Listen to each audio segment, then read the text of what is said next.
जय माँ भवानी। दोस्तों, कोई भी व्यक्ति या कोई भी साधक हो, या तो वह सांसारिक मोह माया या अपनी किसी इच्छा या कामना के वशीभूत होकर प्रभु भक्ति में उतरता है, या वह संसार से इतना भयभीत हो जाता है कि फिर वह भक्ति में उतरता है, या उस व्यक्ति पर किसी संत की विशेष कृपा हो जाती है, विशेष आशीर्वाद हो जाता है, तो वह भक्ति में उतरता है।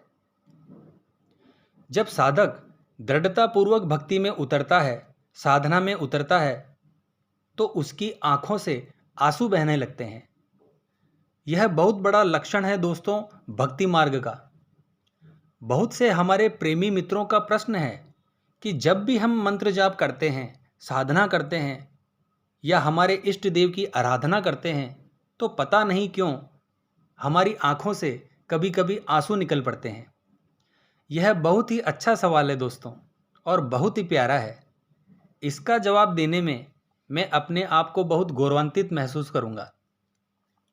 ध्यान से मेरी बात को सुनना दोस्तों। जब कोई साधक दृढ़ता से भक्ति मार्ग में आगे बढ़ता है, एक विश्वास लेकर अपने इष्ट के प्रति अपनी साधना करता है, तो कुछ ही दिनों के बाद उसकी आंखों से आंसू आने लगते हैं। अपने इष्ट देव की याद में, उनके नाम में, या यूं कह लीजिए उनके प्रेम में। तो ऐसा होता है दोस्तों, क्योंकि ईश्वर जब अपने भगत के साथ लीलाएं करते हैं और जब भगत उन लीलाओं को याद करता है, तो भगत रोने लगता है। यह दिखावा बिल्कुल नहीं होता दोस्तों, ऐसा वास्तविकता में होता है। अगर यह अवस्था आपके जीवन में आ गई है, तो फिर आपको आगे बहुत धैर्य रखने की जरूरत है।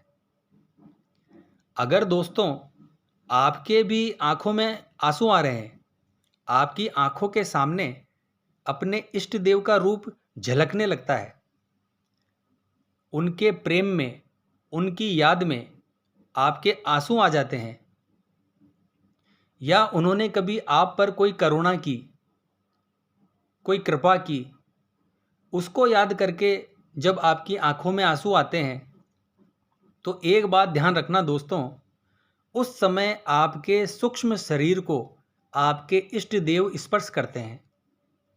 भले ही आपको इस बात पर विश्वास ना हो, लेकिन उस समय स्पर्श निश्चित होता है दोस्तों, क्योंकि जो प्रभु होते हैं, ईश्वर होते हैं, वह करुणा के सागर होते हैं। हम लोग इस बात पर विश्वास नहीं कर पाएंगे, पर यह एकदम सत्य है दोस्तों। और जब वह अपने भगत को स्पर्श करते हैं, तभी यह आंसू छलकते हैं। यह आंसू और कुछ नहीं दोस्तों, प्रेम के आंसू होते हैं। लेकिन आप अगर साधक हैं, तो आपको ध्यान रखना है कि जिसकी भी भक्ति में आंसू आते हैं, आंसू छलकने लगते हैं, अपने इष्ट देव की याद करके, या कभी किसी दुख से उसके इष्ट देव ने उसको बचाया हो, उसको याद करके, या किसी भी संबंध से, यानी किसी भी प्रकार से आपके आंसू अपने इष्ट देव के प्रति आने लगे, तो आपको याद रखना है दोस्तों कि इस बात को आपको ज़्यादा प्रकाशित नहीं करना है। इसके बारे में आपको किसी से चर्चा नहीं करनी है। इसे आपको बहुत गोपनीय रखना है, क्योंकि आपने देखा होगा दोस्तों कि इस संसार में किन्हीं दो व्यक्तियों के बीच में जब प्रेम हो जाता है, स्त्री और पुरुष के प्रति प्रेम हो जाता है, तो आप देखना कि वह इस बात को कितना गोपनीय रखते हैं और कितनी छुपाने की कोशिश करते हैं। या इस संसार में किसी को आकस्मिक धन प्राप्त हो जाए, तो आप देखना वह व्यक्ति प्राणों से भी ज़्यादा उस धन की रक्षा करता है। और हमें जो यह परमार्थ की, जो यह बहुत बड़ी ऊंचाई मिलने वाली है, उसको हम प्रकाशित करने लगते हैं। तो आपको ऐसा बिल्कुल भी नहीं करना है दोस्तों। आपको अपनी तरफ से पूरी कोशिश करनी है इस बात को छुपाने की। अगर ऐसा आप करेंगे, तो आप साधना में आगे बढ़ जाएंगे। और इसी स्टेज पर आपको रुकना नहीं है दोस्तों, क्योंकि इस समय हमारे इष्ट देव हमारे सूक्ष्म शरीर को स्पर्श करते हैं। हालांकि पहले से ही वह हमारे अंतःकरण में विद्यमान है, लेकिन यह हमें अनुभव देते हैं। जब भी आपके साथ ऐसा हो तो आप यह समझ जाएं कि आप उनके बहुत करीब हो। और ऐसा आपके साथ बार बार होने लगेगा दोस्तों, अगर आप इस बात को छिपा लेते हैं तो। इसके आगे आपको क्या करना है दोस्तों, आपका जो भजन है, मंत्र जाप है या साधना है, उसको आपको बढ़ा देनी है। अगर आप अपने इष्ट देव की सेवा कर रहे हैं या उनका नाम जप कर रहे हैं, तो यह बहुत जल्दी हमारे अंतःकरण को पवित्र करते हैं।